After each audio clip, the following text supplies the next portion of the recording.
안검 근섬유 다발 수축 마이오키미아라고 하는 증상인데요. 이름이 어렵네요, 선생님. 네, 어려워요. 드물게 신경질환과 연관이 되기도 합니다. 치료를 제가 찾다 보니까 치료도 있다고 들었어요.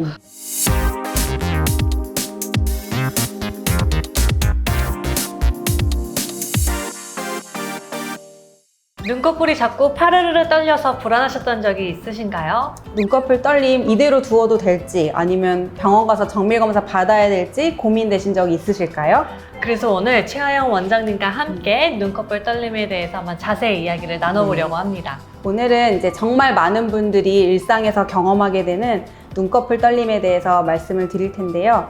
피로로 인한 흔한 증상부터 꼭 진료가 필요한 경우까지 차근차근 알아보도록 하겠습니다. 네, 그럼 우선 눈꺼풀 떨림이 무엇인지 한번 정의부터 네네. 알려주세요. 눈꺼풀 떨림은 의학적인 용어로 안검 근섬유 다발 수축 마이오키미아라고 하는 증상인데요. 이름이 어렵네요, 선생님. 네, 어려워요. 길어요. 네. 보통은 이제 한쪽 눈의 윗눈꺼풀 혹은 아랫눈꺼풀이 파르르 떨리는 증상으로 오게 되고요. 되게 흔해서 성인이라면 누구나 한 번쯤은 일상생활에서 다 경험을 해보셨을 만한 증상입니다. 네, 도대체 이 눈꺼풀은 왜 자꾸 이렇게 떨리게 되는 걸까요? 이제 가장 흔한 원인은 수면 부족, 스트레스, 피로, 그리고 카페인 과다 섭취예요. 그래서 카페인 음료 많이 드시는 분들, 혹은 이제 시험 기간 혹은 뭐 업무로 잠을 많이 못 주무시는 분들이 이제 흔하게 경험을 하게 되고요.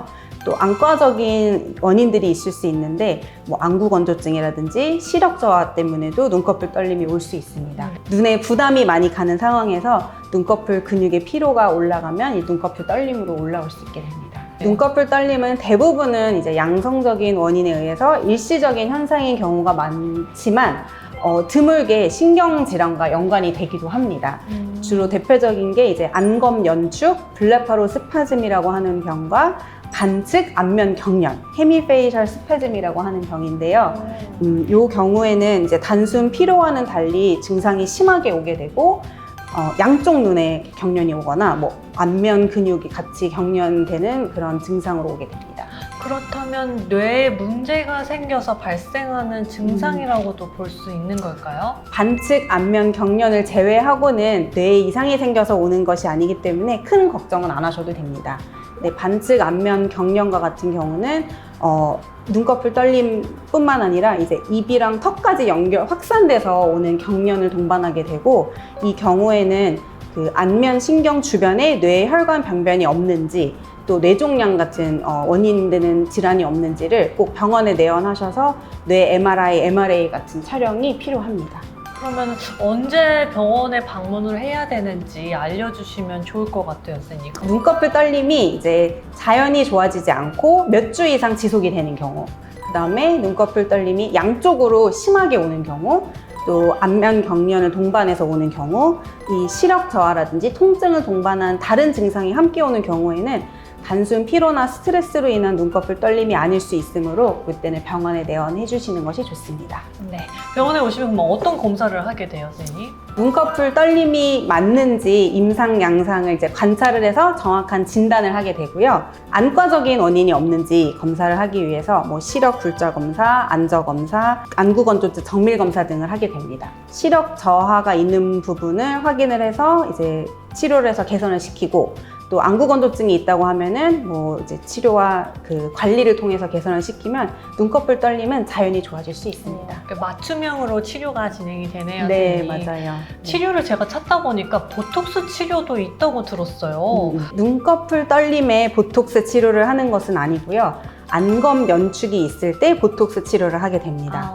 안검 연축은 이 두 눈에서 발생이 되고 자꾸 내가 원하지 않는데도 두 눈이 자꾸 감기면서 눈을 뜨기가 힘들어지는 근육 긴장 이상 증상이에요. 그래서 갑자기 발병이 되고 사실 원인이 정확하게 알려져 있지 않고 또 굉장히 일상생활에 제약이 많이 듭니다. 그래서 이 경우에는 이 눈 둘레근의 수축을 막기 위해서 치료 목적의 보톡스를 시행하게 됩니다. 안검 연축이 아닌데 이제 눈꺼풀 떨림인데 보톡스를 맞게 되면 오히려 눈이 잘 안 감기거나 눈을 뜨기가 더 어려워지는 경우가 있을 수 있기 때문에 보톡스 치료 전에는 정확하게 진단을 받는 것이 중요합니다. 보통 이제 눈이 떨린다고 하면 그거 마그네슘 부족이야, 마그네슘 먹어야 돼 이러잖아요. 네네. 마그네슘 복용이 도움이 되기는 한가요? 우선은 이제 마그네슘은 보통 우리 몸 안에 그 근육과 신경의 흥분을 억제하는 역할을 하는데요. 몸 안에 마그네슘이 이제 부족해지면 이런 근육 신경이 과흥분되면서 뭐 근육 떨림, 근육 경련 등이 일어날 수 있다고 알려져 있어요. 그래서 눈꺼풀 떨림에도 마그네슘을 복용해야 된다라고 많은 분들이 말씀을 하시는데, 사실 찾아보면 그 눈꺼풀 떨림 환자들이 마그네슘을 복용했다고 해서 치료 효과가 있었다라고 하는 대규모 임상 연구 결과는 사실 없습니다. 그래서 치료제라기보다는 그냥 보조제 정도로 생각하고 드시면 좋을 것 같습니다. 그렇다면 일상생활에서 이렇게 눈꺼풀 떨림이 있을 때 좀 빨리 좋아지게 할 수 있는 그런 생활 습관 팁이 있을까요? 제일 중요한 거는 충분한 수면, 그리고 스트레스 완화, 그다음에 카페인을 조금 줄이는 거, 이게 가장 중요할 것 같고요.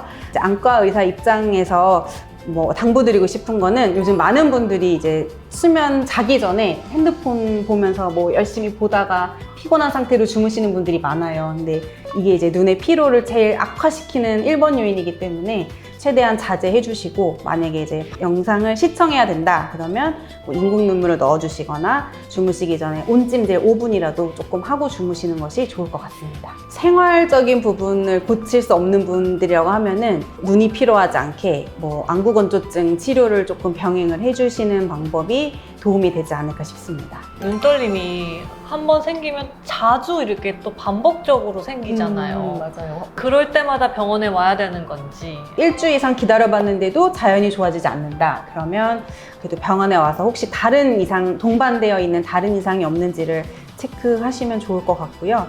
대부분은 뭐 일주 전후로 자연히 좋아지는 경우가 사실 더 많기는 합니다. 그런 경우에는 걱정 없이 자연적으로 호전되는 길을 기다려보셔도 될 것 같습니다. 정리하자면 눈꺼풀 떨림은 이제 단순 피로나 스트레스로 인한 증상들이 대부분이기 때문에 너무 걱정은 안 하셔도 됩니다. 다만 이제 증상이 심하게 오거나 몇 주 이상 자연히 호전되지 않을 경우에는 병원에 내원해서 확인을 해보는 것이 좋겠습니다.